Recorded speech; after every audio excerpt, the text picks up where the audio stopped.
Hi, Ben. All right, Chris. So this is a mini-sode question that I've been thinking about for several months, off and on. Okay. You are a huge Peckinpah fan, as we have established with the Wild Bunch for our 1960s episode. Where I rambled on I think for a long time. I think we've talked about Peckinpah in other mini-sodes. Yep. This is one. Have you seen the movie Major Dundee? I have not seen Major Dundee. That is that It kind of puts a damper on things a little bit. Because I recently, like I said a few months ago, this was back in January or February, when I was off in Fredericksburg for training, I took Major Dundee with me. I remember this. And watched Major Dundee again. And I remember you told me about this. I hadn't seen it in for a few years. Yeah. And they changed it. So this was the... Yeah. This is the...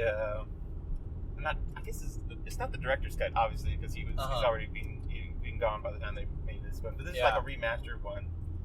And I didn't really notice... They added footage to it is what the big thing was. And I didn't notice anything huge to the storyline, really, in my opinion. Of course, it's been a while since I've seen it. But they changed one really big thing that I was super mad about. Oh, okay. They changed the theme song, Ben. Really? So... I did not know that. One of the things I loved about Major Dundee was this really epic marching theme song that they had. Now, they didn't change the actual song, they just changed the orchestration of it. Now it's a little more subtler, it's more orchestra-centered, orchestral, rather than this kind of army marching song. Right, yeah. But it's like, the original was like, all in behind the major, and it's very drums and very, it's great. Very bombastic and high energy. Love it. They took that out. They took it out, Ben. Come on, guys. So sad. It was. I was looking forward to that element of the film. To be honest with you, much more even than Charlton Heston or Richard Harris in the film. Yeah, that was what I was looking for, and they changed it. That's so sad. Apparently, and watching now, I've seen the Wild Bunch. I want to see. I've seen another Peckinpah. Oh yeah, Ride the High Country. Right. I just recently watched that. What a lovely film. Getting a sense of Peckinpah's style for his westerns, he is a little bit more subtle about his music that he uses usually than the bombast. And reading about it, this was a decision by the studios, because had the music that had that big strong music, right? Because that was what was going on in the epic westerns, and this was supposed to be that big epic western production. And when they took it away from him, they added the music to it. But I love that music, and so I am angry, Ben. What are you going? Very sorry. What are you going to do to assuage my anger over this change, Ben? Well, sir, I'm very sorry that you've had that experience. Here at Customer Service, we are also consumers, and we know how you feel. No, yeah, it's interesting. So the Peckinpah did an original cut of Major Dundee that is lost. We don't have his original version, as far as I'm aware, unless I'm mixing it up with another film. But I'm pretty sure the studio took it and chopped it up and made it their own. And his version is kind of lost to history. And of course, he died in 1984 before they were able to reassemble his cut. So they kind of based the version that's available now on his notes and the documentation that they have from that time, if I'm remembering correctly. But it's interesting because once you start changing a film, this is something I've talked about on the YouTube channel extensively. Once you start changing a film that's already been released, you're in a way trying to change history, which is a bit of an odd commodity. So you have these this kind of like sense in which because you grew up watching that film and you remember that music and it's an important part of your experience with the film. Right.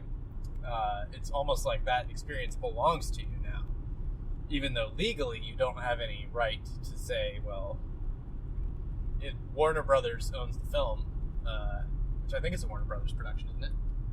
I don't remember, to be honest. But if Warner Brothers owns the film, they have the right to do whatever they want with it, regardless of what the fans of Peckinpah say. Right. And of course, the fans of Peckinpah are free to not buy the film in its altered state.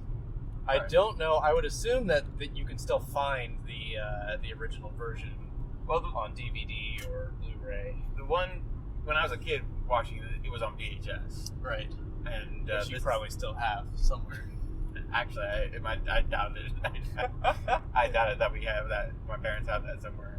Because I borrowed the DVD from my parents, and they had a tendency to getting rid of the VHSs when they replaced DVDs. I gotcha. So, well, that's best for your storage situation. Yeah, it can get a bit cluttery. Yeah, there's no point really. Also, I do know that Peckinpah was fond of working with Jerry Fielding, who wrote the score to The Wild Bunch and a bunch of others, for Peckinpah.